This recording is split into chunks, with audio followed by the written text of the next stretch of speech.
Yo, what's going on, guys? Today I'm going to be answering 15 of the most debated questions in Fortnite. Before we hop into it, please consider using code JivenTV in the Fortnite item shop, or at least make sure you're using somebody's code, because it helps us out a ton. Without further ado, let's get into this video.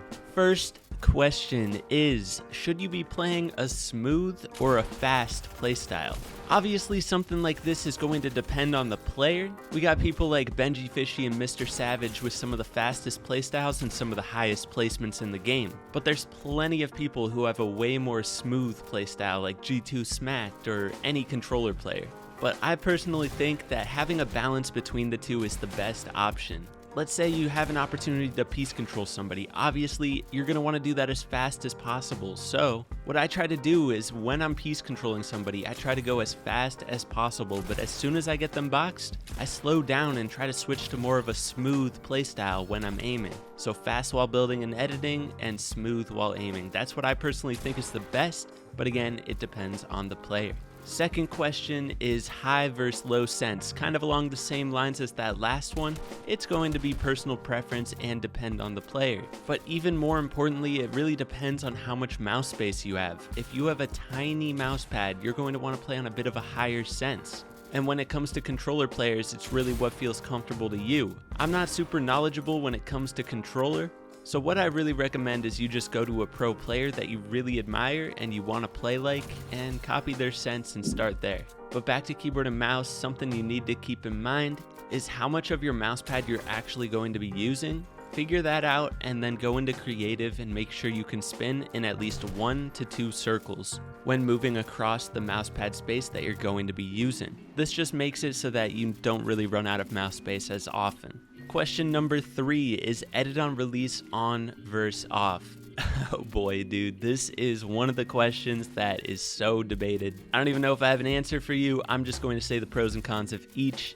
The pro of having edit on release on is that you have to press the edit button one less time each time you make an edit. So if you have slower fingers, that may be the key benefit that causes you to switch to edit on release on. I personally use edit on release on. I'm going to be trying out edit on release off in the off season, but I have a feeling I'm still going to end up sticking with edit on release on. Having edit on release off allows you to have a bit more control in your editing for multiple reasons. One, you can make a right hand peek and hold that edit, keeping your crosshair lined up with the enemy on the other side of that edit. Another benefit is being able to do certain edits that you wouldn't be able to do with edit on release on, such as if you wanted to make an edit with 2 windows, you can't do that in one edit motion while on edit on release. And then I've also heard people say that edit on release off has less input delay. I don't know the truth of that, but if edit on release on has input delay, my edits are looking fine with it. I don't know. Number 4, controller versus keyboard.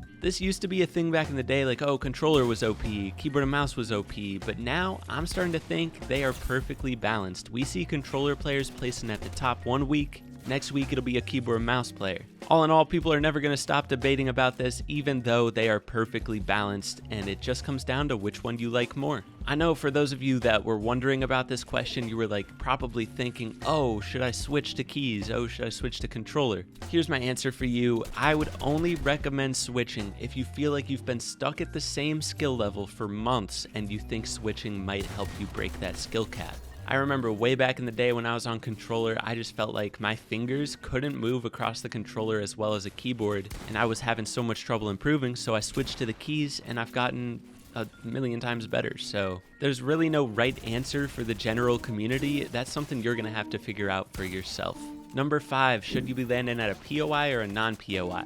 If you land at a POI, you're almost always going to be guaranteed to fight off spawn, so you got to figure out, is your fighting off spawn good enough to survive POIs in tournaments? No matter what you choose, it comes down to which one you can master the most. If you stick it out at any spot and really study it and really try to improve there, you can win it. All in all, the benefit of going to a POI is you're getting a few more opportunities for kills off spawn. You might have more loot there. However, your survival rate may take a bit of a toll. Number 6, genetics versus grind. Are genetics playing a bigger factor than grind in your competitive journey? This is a very sensitive topic, but I think it's got a pretty clear answer. You guys can talk about it in the comments. I think genetics play a part in hand-eye coordination and how fast you can learn something, but no matter what, the person who grinds the hardest will see that improvement. So if somebody with the best genetics in the world for Fortnite doesn't grind as hard as somebody who just has the major motivation to get better, the person with more motivation is typically going to win. And I think I'm a pretty good example of that.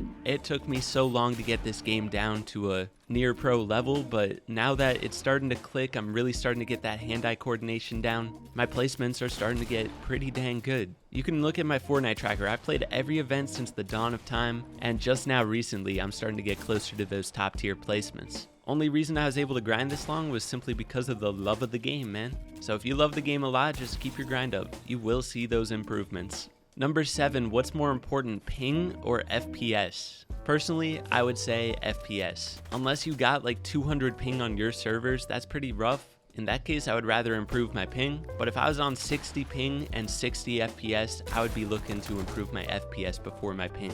Simply because we see people placing on high ping all the time. You see Reet going on Asia servers on 150, 180 ping, I forget exactly, and he places first place in those Asia Cash Cups. So I'd definitely say FPS over ping. If you're on high ping, you just gotta play the game a little bit differently than low ping. If you watch low ping players and try to imitate their playstyles, going for walls, all that, you're going to see it doesn't work like that. But if you play on high ping with strategy, positioning, pressure, playing a little bit further back, you'll see a lot of success. I'll try to get more high ping tutorials out soon. Heck bro, just to further it, I literally placed my best solo cash cup placement ever on West servers. I know I was only on 60, 70 ping, but still. But this leads us into question number 8.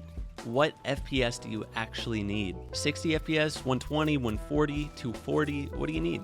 I'm gonna be completely honest here. When I switched from 144 FPS to 240 FPS, I barely noticed a difference. I'd say the most important thing about FPS is having steady FPS. Trust me, I have been on PCs that do not get steady FPS at all. Drops all the way down to 0 FPS in late game. I've been there. And that's more painful than playing on a steady 60 FPS, I'm not even gonna lie. However, I would say 120 FPS is ideal for competitive.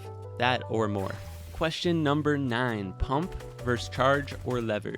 Me personally, after a lot of experimenting with it, I would say just drop that lever. I know on controller the lever can be pretty decent, so in that case, maybe, but all in all, pump and charge are going to be alpha no matter what. I'll always prefer a pump in early and mid game. When it comes to late game, pump or charge is fine. They're honestly both insane in late game. I really don't even have a preference on the two at this point. I usually just let fate decide for me. If I find a purple lever, I'll rock a charge in late game, but if I have a purple pump, I'm not gonna side grade that bad boy. Question number 10, which is the hardest server? Now this is something, no matter what I say, everyone's gonna be like, Jiven, you're full of BS. But here's my answer. There is no hardest server. You guys are probably like, Jiven, you're freaking nuts. EU's the hardest, you idiot. Listen, this is what I mean. Epic Games distributes prize pools in the game to match the player count in each server. So around the same percentage of players on every server are going to make cash. But the servers that have the most prize pools are going to have the most competition for those prize pools. So that means EU has the largest number of high-skilled players. But they also have the largest number of low-skilled players. So it averages out to be pretty consistent across every server, because that's the math that works. But yeah, EU has the largest amount of high-skilled players, then NAE, then NA West, I think. After that, I don't really keep track, but that's what I have to say on that topic. Let's move on. Question number 11, old gen versus PC versus new gen. Obviously, PC is always going to be alpha because of the lack of input delay and the opportunity for more FPS, but you can definitely see success on new gen console. Old gen console is going to be hard to near impossible to make earnings, but it has been done before and that person got mad shoutouts for it, so do what you want with that information. I used to be on old gen console. I grinded as much as I could while I was on there, saved my money like crazy until I could get a low-end PC. And then by the time I got that PC, I already had a good amount of skills built up from when I was on console. But if I hadn't grinded on console at all, I would not have been near the skill level where I was at when I got my PC. So yeah. Question number 12, pre-edits on versus off. We're getting to the point where a lot of players are starting to reach the same level and we're running out of fighting moves to learn. So I have a feeling pre-edits are going to start coming into play. People have been saying that a lot, but I'm definitely going to start toying with it in the off season, see what I can come up with. The way pre-edits are useful right now is In trios, having one person spray a wall while another person holds the wall with a pre-edit. This completely exposes the enemies on the other side of the wall instantly and allows your team to get free shots. This is used by many pros and it has been for some time.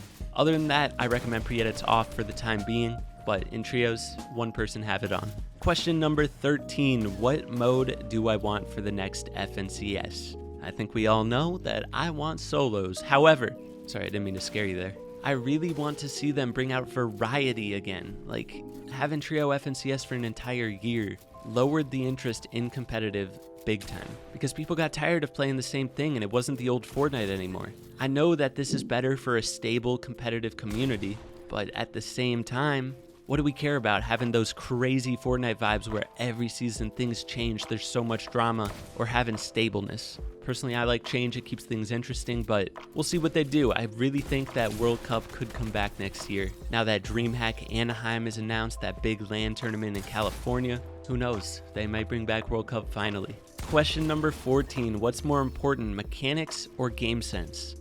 To go pro, you need both, but you've seen a million players have crazy mechanics and they don't know how to finish fights because they don't have the game sense, yet you'll see people with not the best mechanics absolutely destroying in competitive because they have god tier game sense. So that leads me to believe that game sense is more important. You're really going to want to try to get both. Last question, number 15, low versus high meshes. Personal preference, and it depends on your PC. However, low meshes made a major difference for me, not only in frames and input lag, but for some reason, bro, the simplified builds, the simplified effects on my screen, it makes it so much easier to comprehend what's going on in the game. It's easier for me to track opponents, it's easier for me to focus on audio, focus on rotates, when there's not all that commotion that high meshes brings to the game. Once you switch to low meshes, you may notice what I'm talking about, and people that have switched to low meshes, let me know if you know what I mean. I tried switching back to high meshes and it literally felt like I was getting a headache, so yeah. Anyways, guys, this has been some of the most debated questions in the game answered by your boy Jiven. I hope you enjoyed this video. If you did, be sure to hit that like button, sub if you're new, use code JivenTV, and I'll catch you in the next one. Peace.